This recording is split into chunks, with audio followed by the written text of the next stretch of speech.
Kitchen. આજે આપણે બનાવીશું દૂધી દાળનું શાક બનાવવાના છીએ।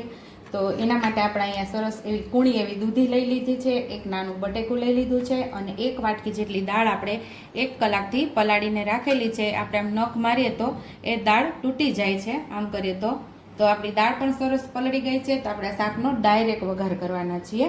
તો એના માટે આપણે 1 ઇંચ આદુનો ટુકડો, 1 લીલું મરચું, 1 ટમેટું, 1 લસણનો ગાંઠિયો આપણે ફોલી લીધો છે અને સરસ એવી લસણવાળી ચટણી આપણે તૈયાર કરી લઈશું અને દૂધી અને બટેકાને આપણે સુધારી લઈશું।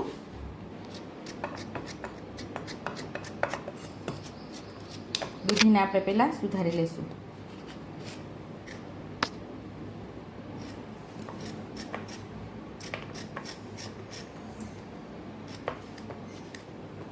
બાઉલમાં આપણે દૂધી પણ સુધારી લીધી છે અને સાથે આપણે બટેકાને પણ સુધારી લેવાનું છે।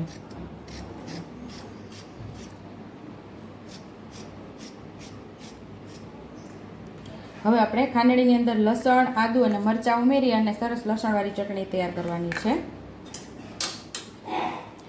અડધી ચમચી જેટલો આપણે જીરું ઉમેરશું, ચપટી આપણે મીઠું ઉમેરશું એટલે સરસ આપણી લસણવાળી ચટણી તૈયાર થઈ જાય।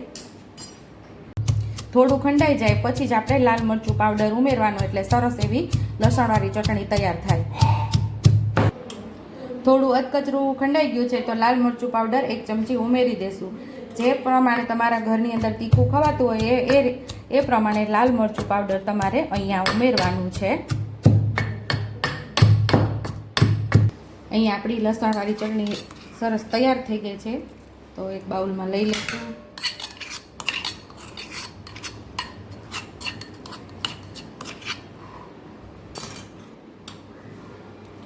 અડધી ચમચી હળદર ઉમેરશું, 1 ચમચી જેટલું ધાણા જીરું પાવડર, થોડી આપણે 2 ચમચી પાણી ઉમેરીને લસણવાળી ચટણીને આપણે કાલવી લેશું।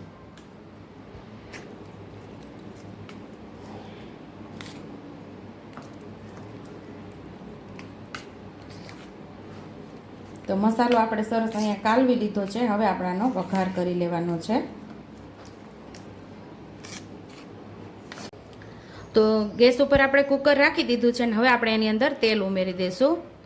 તો 1.5 ચમચા જેટલું તેલ ઉમેરેલું છે। કાઠિયાવાડી કોઈ પણ શાક હોય એનું તેલ થોડું આગળ પડતું હોય છે। અહીં આપણું તેલ એકદમ સરસ ગરમ થઈ ગયું છે તો ખડા મસાલા ઉમેરી દઈશું।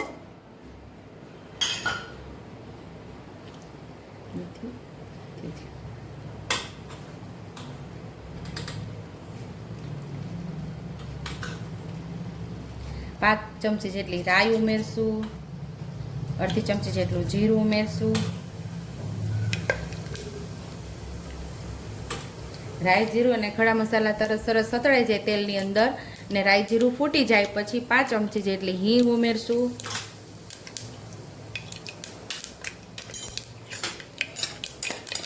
અહીંયા આપણે મસાલો જે કાલવીને રાખેલો એ ઉમેરી દઈશું।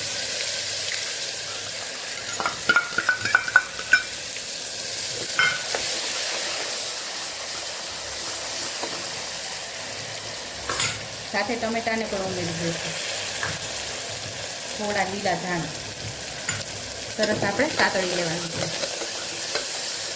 મસાલાને મસ્ત એવો સાતળી લેવાનું છે। તેલ છૂટું પડે ત્યાં સુધી આપણે મસાલાને સાતળવાનું છે।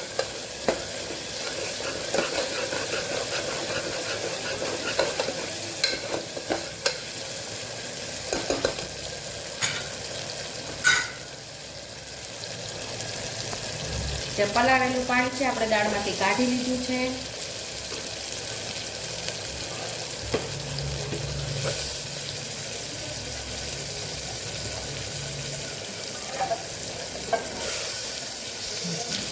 અહીંયા આપણે બટેકું ને દૂધી સુધારીને રાખેલા એ પણ ઉમેરી દઈશું।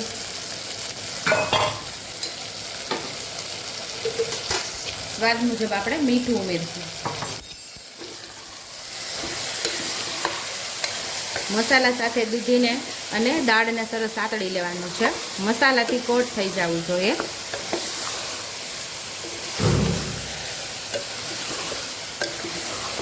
જે વાટકીમાં આપણે મસાલો કાલેલો એ જ વાટકી ભરીને આપણે પાણી ઉમેરી દઈશું। એટલે 1 ગ્લાસ જેટલું આપણે ટૂંક પાણી થશે આની અંદર।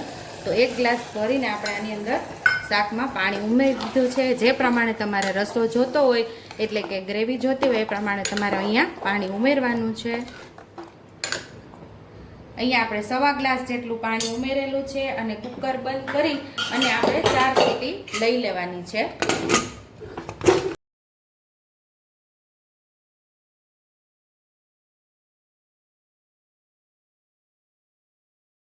તો અહીંયા આપણું શાક થઈ ગયું છે તૈયાર. આપણે દાળને જોઈ લઈશું. તો દાળને આપણે આંગળીથી પીસીએ તો એકદમ સરસ મેશ થઈ જાય છે. તો ટેસ્ટી એવું આપણું શાક રેડી થઈ ગયું છે. તો સર્વિંગ બાઉલની અંદર આપણે સર્વ કરી લઈશું. સુપર ટેસ્ટી એવું દૂધી દાળનું શાક તૈયાર થઈ ગયું છે. તો ઉપરથી લીલા ધાણાથી આપણે ગાર્નિશ કરી દઈશું. જો તમને મારી રેસીપી પસંદ આવી હોય તો મારી રેસીપીને લાઈક કરજો, શેર કરજો, હાઈપ કરજો, સબસ્ક્રાઇબ કરજો, બેલ આઇકોનને દબાવતા ભૂલતા નહીં અને કમેન્ટ બોક્સમાં કમેન્ટ કરજો કે મારી રેસીપી કેવી લાગી. તો આવજો.